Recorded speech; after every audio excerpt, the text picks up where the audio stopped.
class. Today we will be reviewing quadratic, square root, and cube root functions. So the graph of a quadratic function is a parabola, which is f of x equals ax squared plus bx plus c. And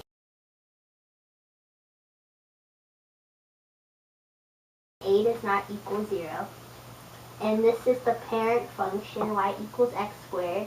The vertex is 0, 0, and the axis of symmetry is x equals 0.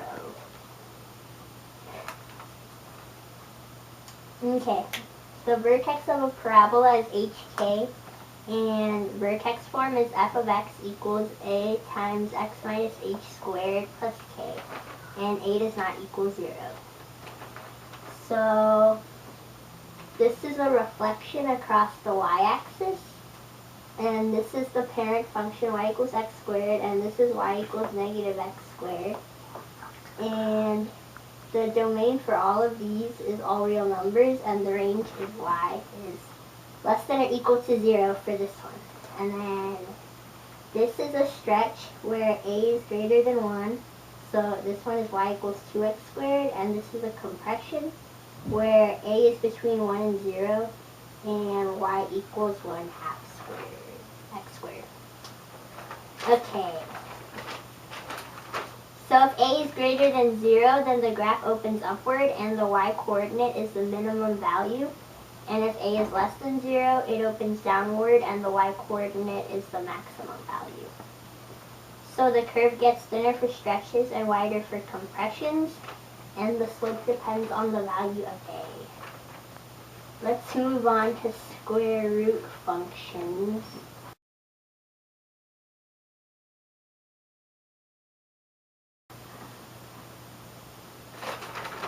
So the parent function of a square root function is f of x equals radical x, which is shown here. And the domain is x is greater than or equal to 0, and the range is y is greater than or equal to 0. The curve is shaped like half of a U, and the other half of it is symmetrical. And a reflection in the x-axis would be y equals negative rad x. And if it's a stretch, then a is greater than 0 and it shrinks. And if it's a compression, then a is between 0 and 1, and that would be y equals a radical x. Oh, sorry, my fault. And the slope also depends on the value of a, and a horizontal translation would be by the value of h, and y equals radical x minus h plus k, and a vertical translation would be by the value of k.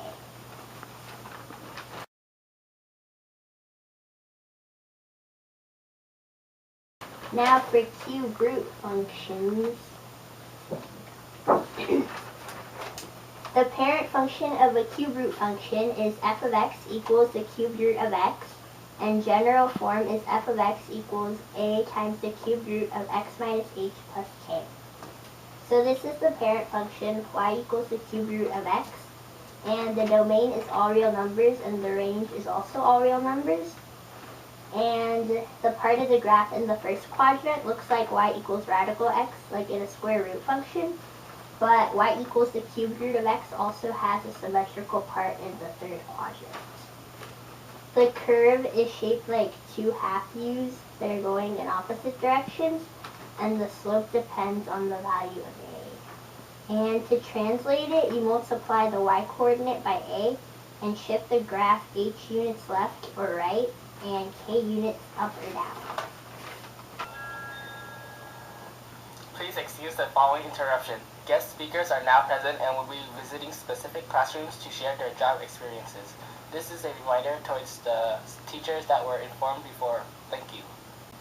Okay, settle down everyone. Yes, we have someone coming in today. In fact, we have two guests that would like to share their experiences. As we wait for the guest speaker, we shall present the mini trig project assigned last night.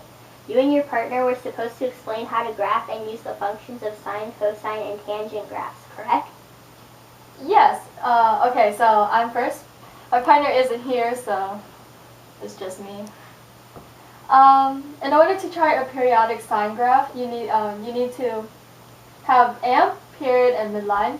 The amp can be found by using the absolute value of A, which is in front of the sign. Period is usually 2 pi over b, and b could be found before the theta, which is this kind of circle with a squiggly. So amplitude is half the difference between the maximum and minimum values of the function, and it can determine how high or low the graph can be.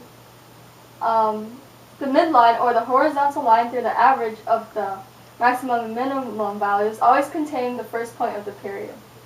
So as you see here, the midline is 0, y equals 0, and that is the first point that starts the sine graph.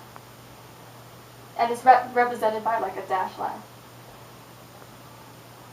Over here is an example where the amp is -3, but it's actually 3 because it's an absolute value. And the period is 4, hence the 4 right here. The period stops at 4. Next we have cosine graphs, which are basically the same thing as sine. The only difference is that it starts at either the maximum amp, if it's a positive, or the negative amp, which is on this example right here. Or not this one, but like if it was, then it would start at -3. Next we have translated sine and cosine. They're basically the same. So we have an example of a vertical shift and a horizontal shift.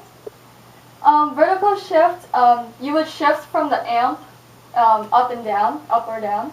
So as you can see here, the amp was 1/2, but it had shifted up by 3 units.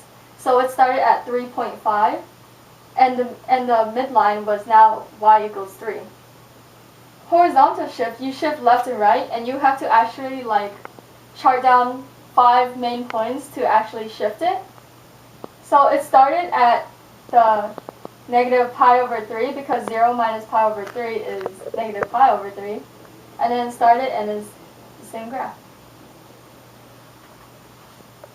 Follow me. Last but not least are tangent graphs and translated tangent. Tangent graphs, you use the y equals a tangent b theta, where amp is also at the absolute value of a, and period is different from sine and cosine. It's pi over b, not 2 pi over b. And these graphs actually have asymptotes, which are odd multiples of pi over 2b. So on this example, y equals tangent 3 theta, the amp is 1 and the period is pi over 3. As you can see here, the asymptotes are the odd multiples, so it's -pi/6, pi/6, and pi/2. And when the function is positive, then the graph starts from bottom to top. And that's my phone.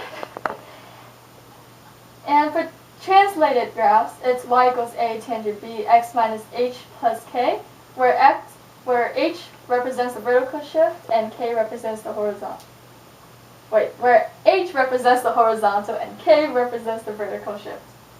And it's basically the same way as graphing regular tangent, except that you have to be aware of the vertical and horizontal shift. Very well done. Good. Oh, hello. You must be the guest speaker. Yes, I am. Sorry to interrupt. No, it's all right. The class is yours. Okay, let me introduce myself. I am Saljibra Tood. You can call me Mrs. Tood. I'm a marketer for a sales business. I work in the Marketing Academy in Technical Home Goods branch.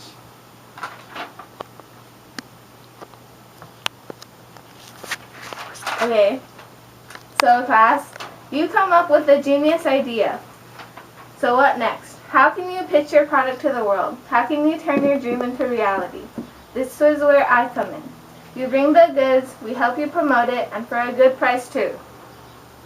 Wait, I don't understand. How do I know if my goods are being bought or if my product is in business? Well, that's easy. It's my job to monitor the growth of the product, and it's made possible with the use of linear, absolute value, and exponential functions and graphs. So first we have linear. It's just a line, and its slope-intercept form is y equals mx plus b, and the parent function is fx equals x. The slope affects its direction. When it's positive, the graph ascends left to right. When it's negative, the graph descends from left to right. Zero slope is a horizontal line, and undefined slope means that it's vertical. And you can see that in this graph, our cells are going upwards. So this is the absolute value function graph, and it's v-shaped and symmetrical over a vertical line that's the x-axis. The parent function is f(x) equals absolute value of x, and the general form is y equals a and the absolute value of x minus h plus k.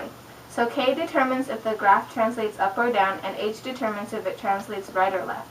The a determines if it's stretched or compressed, and a negative sign would determine the reflection.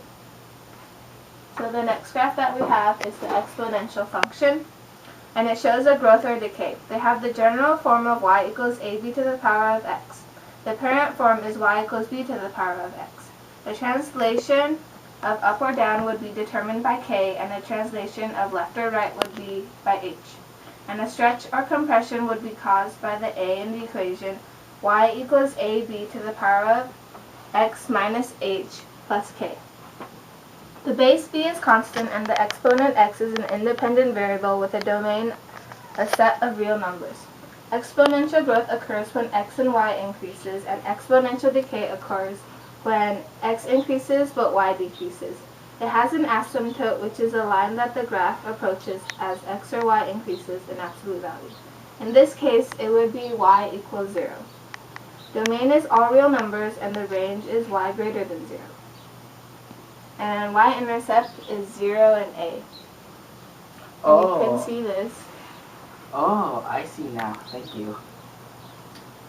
No, thank you for listening. Goodbye.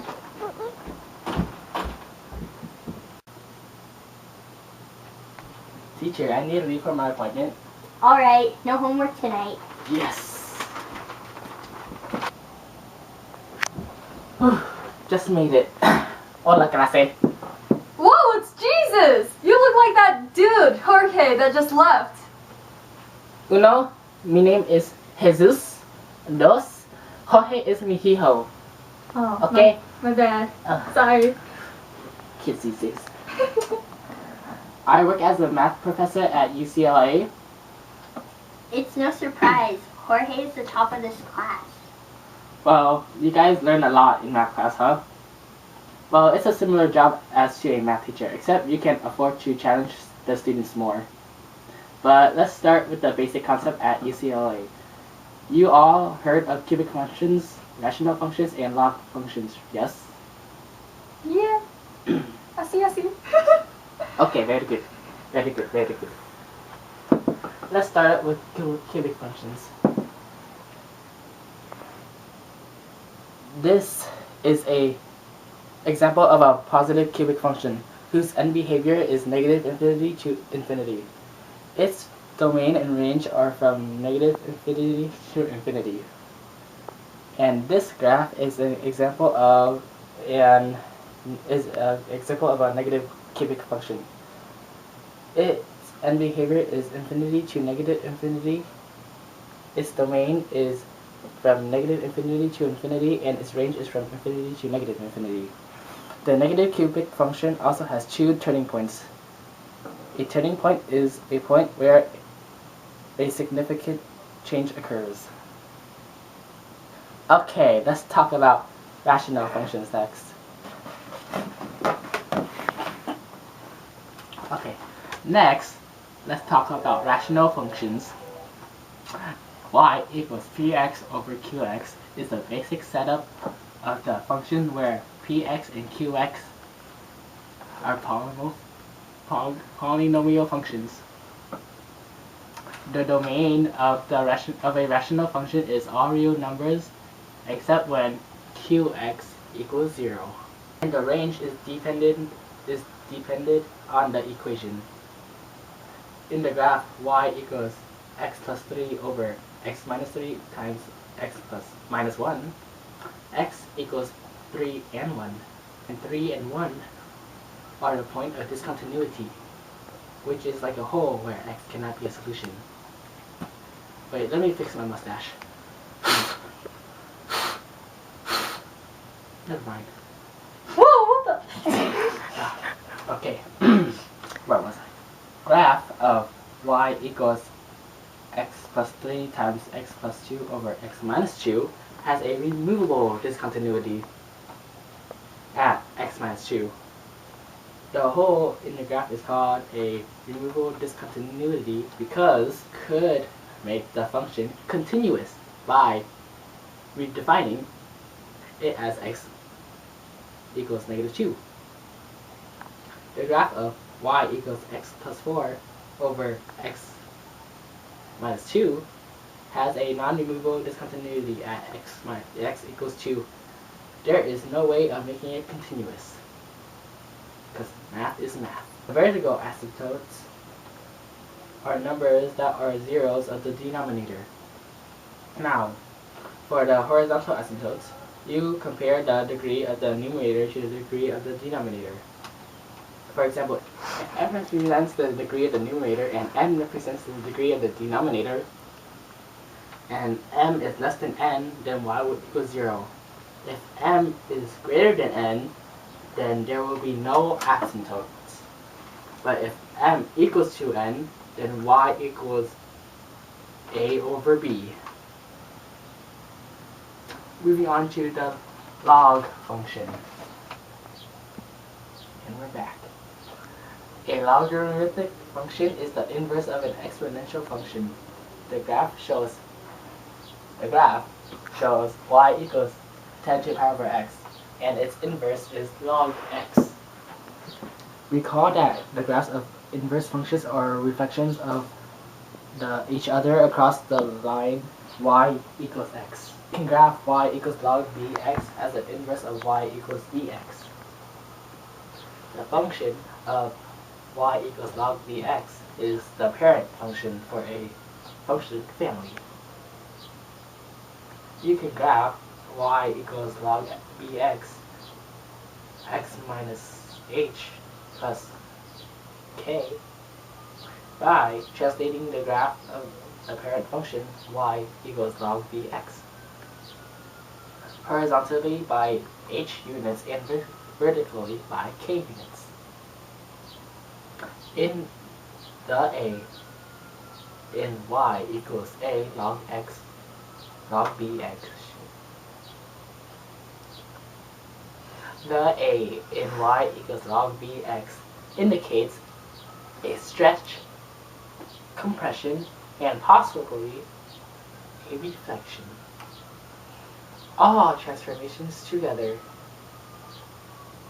is y equals a log b x minus h plus k.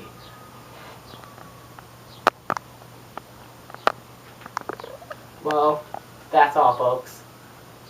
Thank you and goodbye. Thank you for coming. No problem. Bye, Jesus. Maria Jesus.